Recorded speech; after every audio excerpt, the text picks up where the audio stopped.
I'm going to join the discussion on parental belief systems, and I'm going to start off with the first question. Why is it important to understand parental belief systems in order to understand parenting behaviors? I'm going to refer to a piece of the text on page 96 that says, these cultural understandings are organized into categories referred to as parents' cultural belief systems and relate in systematic ways to action, including styles of talking to children, methods of discipline, or seeking advice from experts. It goes on to say that these belief systems have a powerful influence on the health and development of children, which I totally agree with, and that they are also a key component in the development of parents themselves. So, with that being said, I think that we have to understand parenting belief systems in order to understand why parents do what they do. So I think I'm going to refer to, I think it was kind of best said with Danielle and Haley when they said that parents' belief systems are based on how they've been shaped and based on their own experiences. And I think that's can be very true, both good and bad. So I'm going to probably use China a lot in this discussion, but in China,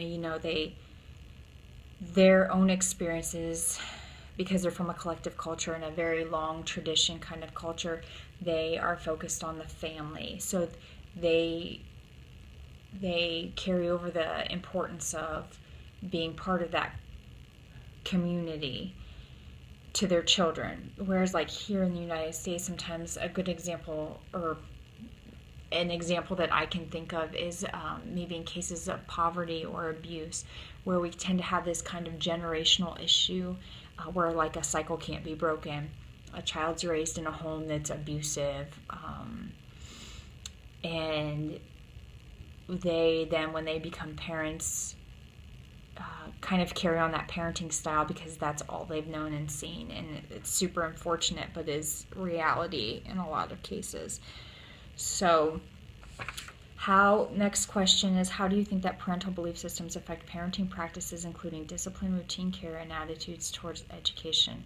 So I'm going to use China as another example of this, and their belief in values that they place on loyalty and obedience within their culture to the family and that sort of thing. And I think it does have an influence on how they discipline their children and how the care that they provide their children. We watched in the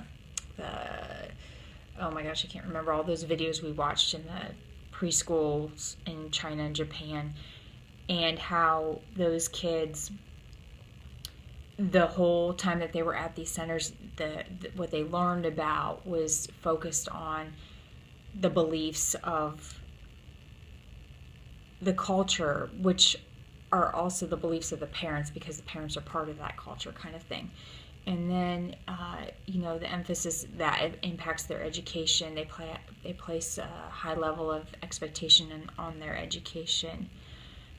I think that another example of this is, I think that the parents, well, here in America is another example of that, and that the text talks about this too, about how, here in the United States, our beliefs tend to place an importance on language development with children. So we're constantly in conversations, communication, and reading, as Kaylee had mentioned, with our kids, because that's part of the value that we place on parenting. I think that parents' belief systems also within the culture cause children to develop at a level that is deemed acceptable by the culture. So, that's why the belief systems have such an impact on kids and their development, because it's only going to go as far as like what the culture says is okay for them to do, if that makes sense.